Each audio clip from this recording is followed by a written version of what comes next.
Milton সমান্দার, নাম শুনছেন না? বৃদ্ধাশ্রম খুলেছে, অসহায় মানুষের সেবার নামে বৃদ্ধাশ্রম খুলেছে, দুঃখী মানুষের পাশে দাঁড়ায়। আল্লাহর বান্দা, ভালো কাজ, মানুষ মনে করেছিল বাহবা পাওয়ার মতো কাজ করেছে। এরকম মানুষ প্রত্যেকটা জেলায় জন্ম নেওয়া দরকার, মিল্টন সমান্দারের মতো সবাই ভালো মনে করেছিল। এখন দেখা যাচ্ছে বৃদ্ধাশ্রম খুলে অসহায় মানুষের সেবার নামে তাদেরকে কিছুদিন সুস্থ রেখে আবার চিকিৎসার নাম কইরা তাদের কিডনিগুলো বিক্রি করে দেয়, দেহের অঙ্গ প্রত্যঙ্গ বিক্রি করে দেয়, সেবার নামে মুখোশের আড়ালে এই ধরনের কাজ করতেছে। আজকে মুখোশের আড়ালে সব কি হচ্ছে? জাতির মানুষের সামনে, মিডিয়ার সামনে যখন কথাগুলো প্রচার হয়ে গেছে, মানুষ অবাক হয়ে যাচ্ছে। আরে জাকাতের টাকা মানুষ পাঠাইতো বৃদ্ধাশ্রমে, মানুষ লক্ষ লক্ষ কোটি কোটি টাকা দিয়ে সহযোগিতা করত, বিদেশ থেকে মানুষ টাকা পাঠাইতো। আমার ভাইরা, এই মিল্টন সমান্দারের 1-2 নয়, প্রায় 2 কোটির মতো মানুষ ফলোয়ার। সাকিব খানের বেল নাই, সাকিব আল হাসানের বেল নাই। বাংলাদেশের সবচাইতে বড়, এখন সবচাইতে বেশি ফলোয়ার তার। ডক্টর মিজানুর রহমান আজহারি ভাইয়ের এত ফলোয়ার নাই, তার চাইতে বেশি ফলোয়ার তার। কেন হলো? বিভিন্ন ওলামা ইকরামদের ছবি দিয়া, কখনো সাইদুর হোসেন সাইদি হুজুরের ছবি দিয়া বলে, আমি সাইদি সাহেব বলছি আমাকে একটা ভোট দেন, ডান পাশের বাটনে একটা লাইক দেন, বোঝেন নাই? এগুলো আবার বুস্ট করতো, এগুলোর মাধ্যমে লাইক শেয়ার কমেন্টস বেশি হইতো। এরকম করতে করতে ফলোয়ার বাইরে গেছে। আবার যাদের সেবা করে, দুঃখী মানুষের উপকার করে, ওটা আবার লাইফে সারে প্রচার করে। আমরা দেখে মন থেকে দোয়া করেছিলাম, আল্লাহ তোমার এই গোলামের হায়াত বাড়া দাও, এই মানুষটা বড় ভালো। এখন দেখতেছি বৃদ্ধাশ্রমের নামে অসহায় মানুষের কিডনি গুলো বিক্রি করে দিচ্ছে, অসহায় মানুষের সেবার নামে মুখোশের আড়ালে এসব হচ্ছে কি? মিডিয়াতে প্রচার হয়ে মানুষ এখন সিসি করতেছে। আরে আল্লাহর বান্দা কেমনটা করেছে? বৃদ্ধ মানুষের কিডনি যদি বিক্রি করে, দেহের অঙ্গ প্রত্যঙ্গ গুলো যদি বিক্রি করে, এটা কি মেনে নেওয়া যায়? যারা বলেন মেনে নেওয়া যায়? এটা সেবার নামে ডাকাতি, কথা বলেন ঠিক কি না? অসহায় মানুষদেরকে তুলে নিয়ে যায়, একটু সেবা করে, মানুষ ভালো বলতেছিল, এটার সুনাম সুখ্যাতি ছড়িয়ে পড়েছিল।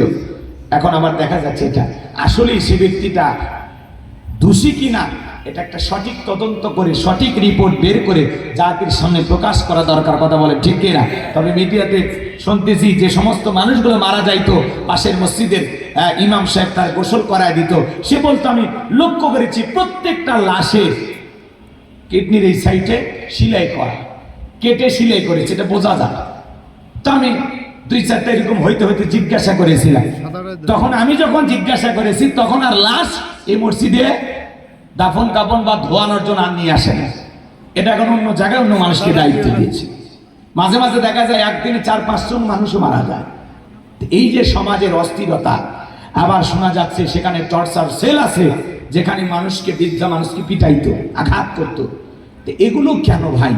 আমরা বলতে চাই, যারা সেবা করতে চাও, সত্যি সেবা করো, সত্যি মানুষের পাশে দাঁড়াও, মানবতার সেবায় এগিয়ে আসো, দুঃখী মানুষের পাশে দাঁড়াও। কিন্তু সেবার আড়ালে যেন কোনো ভণ্ডামি না হয়, নোংরামি না হয়, মানুষকে যেন কষ্ট না দেওয়া হয়, মানুষের অঙ্গ প্রত্যঙ্গ বিক্রি যেন না করা হয়। বৃদ্ধ মানুষগুলোর যদি ত্যাগের অঙ্গ প্রত্যঙ্গ বিক্রি করে দেওয়া হয়, এটা বিশাল বড় প্রতারণা, কথা বলে ঠিক কিনা? এই ঘটনা যদি সত্যি ঘটে থাকে, আমরা বিচার দাবি করতেছি, এর তীব্র নিন্দা এবং ঘৃণা আমরা প্রতিবাদ জানাচ্ছি, কথা বলেন ঠিক কিনা? আমার ভাইয়েরা, কষ্ট হচ্ছে আপনাদের। তাহলে বৃদ্ধাশ্রমে কইলা, মুখোশের আড়ালে সব হচ্ছে কি? জাতির মানুষকে দেখার দরকার আছে না নাই?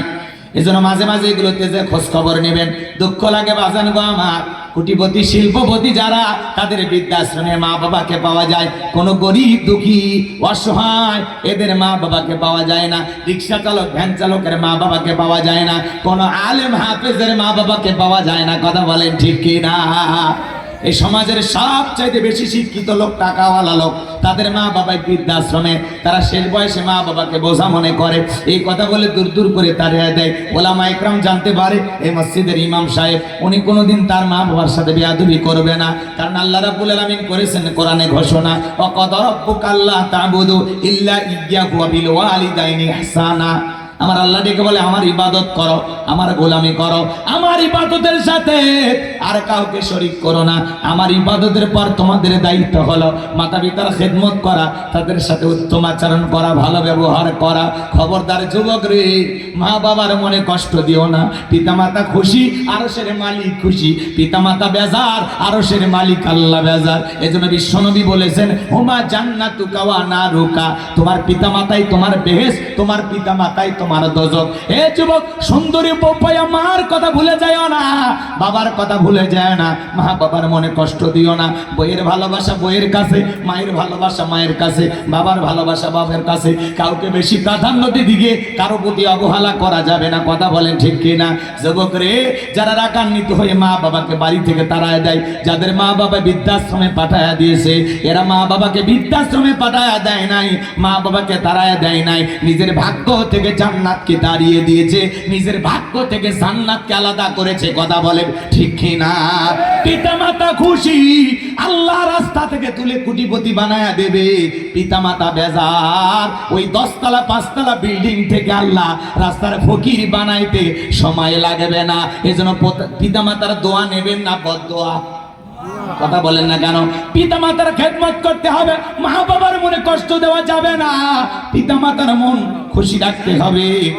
তারা শিশুকালে যেভাবে আমাদেরকে আগলে রেখেছেন, বৃদ্ধকালে বয়স বেশি হয়ে গেলে সেভাবে মা বাবাকে আগলায় রাখবেন, ভালোবাসা দিবেন। মা বাবা কত বড় দামি নিয়ামত, যে মা বাবার চেহারার দিকে তাকাইলে, ভালোবাসার নজরে তাকাইলে আমল নামায় আল্লাহ কবুল হজের সব লিখে দেয়। হে যুবক, সেই মা বাবার মনে কোনোদিন কষ্ট দিবা না, পিতা মাতার মন জয় করবা। পিতা মাতার দোয়া নিতে কোন কোন যুবক রাজি? দুইটা হাত তুলে আল্লাহকে একবার দেখাও। আল্লাহ আমাদের সবাইকে পিতা মাতার খেদমতকারী সন্তান হিসেবে কবুল করুন। জোরে বলুন আমিন। আরেকটু জোরে বলুন আমিন।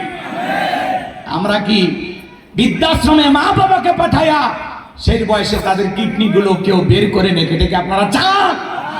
আমার ভাইরা, আজকে সেবার আড়ালে কি হচ্ছে? বৃদ্ধাশ্রমে অসহায় মানুষকে সহযোগিতার নামে কি ধরনের একটা প্রতারণার ফাঁদ পাতা হয়েছে চিন্তা করা যায়।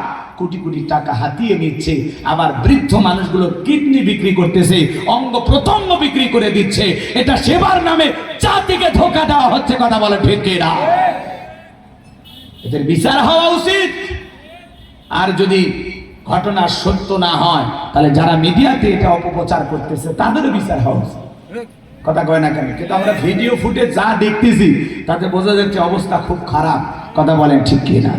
আমার ভাইয়ের, আমরা চাই যে সেবার অন্তর আড়ালে, মুখোশের আড়ালে আসলে কি হচ্ছে এটা যেন জাতির মানুষ একদিন জানতে পারে।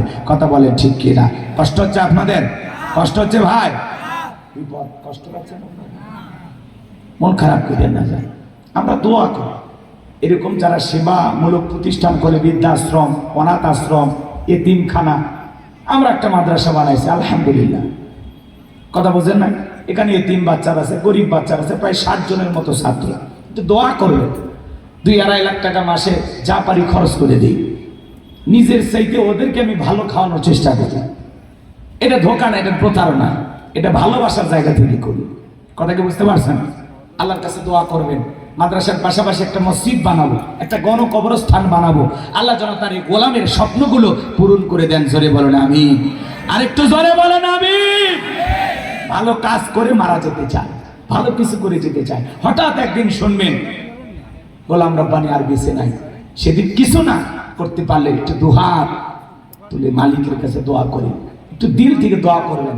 আল্লাহ তোমার এক গোলাম ছিল, কোরআনে কথা বলতো, বিদায় নিয়েছে। আল্লাহ তার জীবনের ত্রুটিগুলো মাফ করে দিয়া আল্লাহ তোমার গোলামকে তুমি জান্নাতের উচ্চ মাকাম দান করো। দোয়া করবেন না? বলেন একটু দোয়া করবেন না? আল্লাহ যেন জান্নাতের ফয়সালা করে দেন। জোরে বলেন আমিন। আমি আপনাদের জন্য দোয়া করি, আল্লাহ যেন আপনাদের জীবনের ত্রুটিগুলো মাফ করে দিয়া জান্নাতের ফয়সালা করে দেন। জোরে বলেন আমিন। একে অপরের জন্য দোয়া ছাড়া আর কি বা করার? কথা বলেন ঠিক কিনা?